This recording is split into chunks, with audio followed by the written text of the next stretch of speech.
Assalamualaikum warahmatullahi wabarakatuh. Halo netizen di seluruh Indonesia, khususnya Gen JW. Sore ini saya akan ngobrol bersama tamu saya dari Sukodono Jepara, juga Gen JW dan komunitas Aksamala Cinta, Mas BJ Darjo. Ya, oke. Yuk Mas,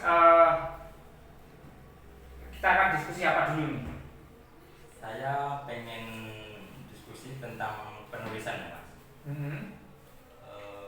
Bagaimana ya menyiasati kita mau menulis buku atau cerita itu Yang berdasarkan kisah nyata Mas, supaya tidak menyolok atau seakan-akan kalau ada aib itu seakan-akan mengumbar aib gitu Mas. Oke.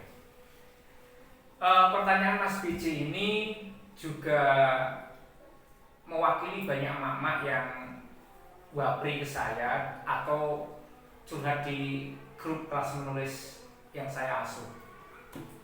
Banyak yang takut menulis kisah yang berbasis perjalanan hidupnya hanya karena takut mengumbar aib, takut melukai hati orang yang terlibat di dalam cerita.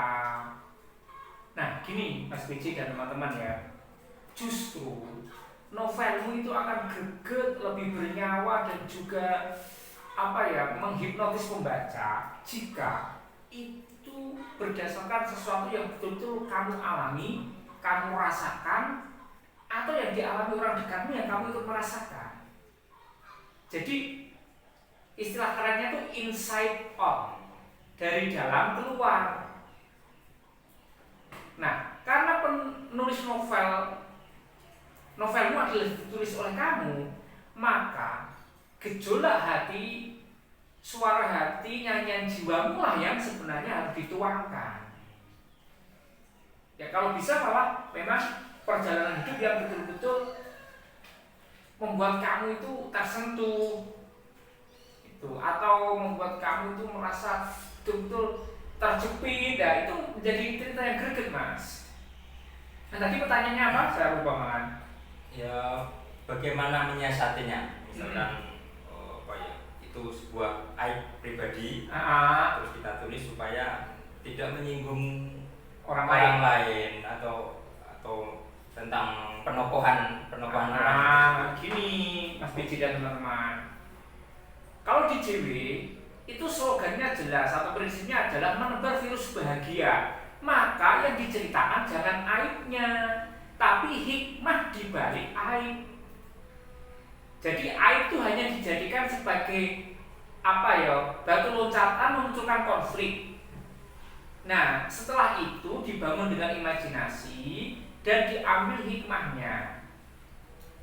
Jadi kalau prinsip James Writing itu, apa yang kita tulis itu adalah virus bahagia, didasari dengan energi cinta. Energi cinta itu adalah energi yang sangat dan super positif, di mana dia akan menceritakan hal-hal yang menginspirasi dan baik. Bukan aib suami, bukan aib istri, bukan aib anak, bukan aib tetangga, itu bukan. Nah, cara menyiasatinya adalah tadi satu, ambil hikmahnya. Yang kedua, munculkan tokoh yang tidak ada di dalam kehidupan nyata yang kamu alami itu. Misalkan nih, Mas BJ mau cerita tentang emakmu. Oke. Kalau tokohnya persis namanya namamu, nama emakmu tidak kamu ganti, itu bahaya, nggak bagus. Kemudian jangan persis 100% Mas, karena ini kan bukan biografi. Iya. Ini kan cerita fiksi, maka bisa dimunculkan tokoh lain yang tidak ada. Nah, tokoh lainnya itu siapa? Tokoh yang menjadi penengah dari konflik ini. Misalkan Mas BJ punya konflik dengan ibu, maka munculkan tokoh seorang ustadz atau seorang sahabat ibu, atau justru malah orang yang tersesat ke rumahmu malah menjadi teman curhatnya ibumu dan teman curhatmu seperti itu. Walaupun di kehidupan nyata nggak seperti itu.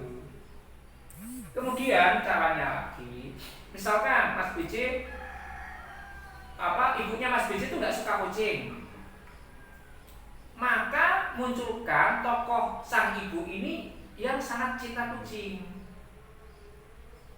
Agar apa? Agar ketika ibumu tiba-tiba membaca itu gini, ini nggak menceritakan aku karena aku nggak suka kucing kok. Ini kan ibunya suka kucing. Berarti bukan aku deh. Gitu loh mensiasatinya. Nah, kemudian cara mensiasati level lebih tinggi adalah seperti ini. Jika ibunya Mas BJ itu sifatnya A, maka buatlah bapak ibu yang sifatnya berbalikan dan bagus. Sifat yang di ibu yang tidak Mas BJ suka itu taruh di tokoh lain, gitu loh. Jadi maksudnya suara hati tetap terungkapkan, tetapi tidak melukai sang ibu atau orang yang dicintakan di situ ketika membaca, dengan cara munculkan tokoh lain yang di situ memuat atau tempat mewadahi sifat-sifat yang kurang Mas BJ suka dari sang ibu, gitu. Gimana? Sudah ada pencerahan? Udah mulai mengerti, ternyata begitu. Jadi jangan gini loh, novel itu kan fiksi ya. Nah, namanya fiksi itu tidak bercerita fakta persis plot, itu biografi.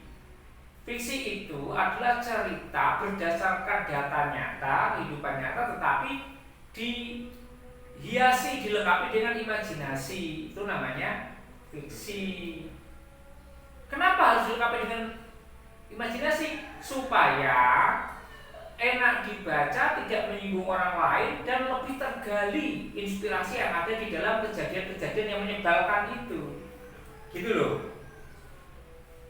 Mengangkat menulis novel supaya terjadi, justru jangan nulis yang kamu sukai.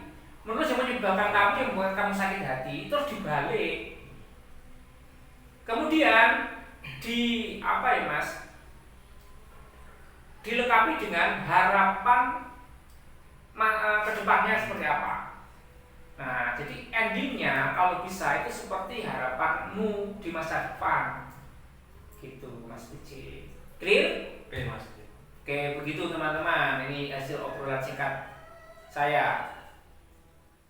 Assalamualaikum warahmatullahi wabarakatuh. Salam jenius mulia.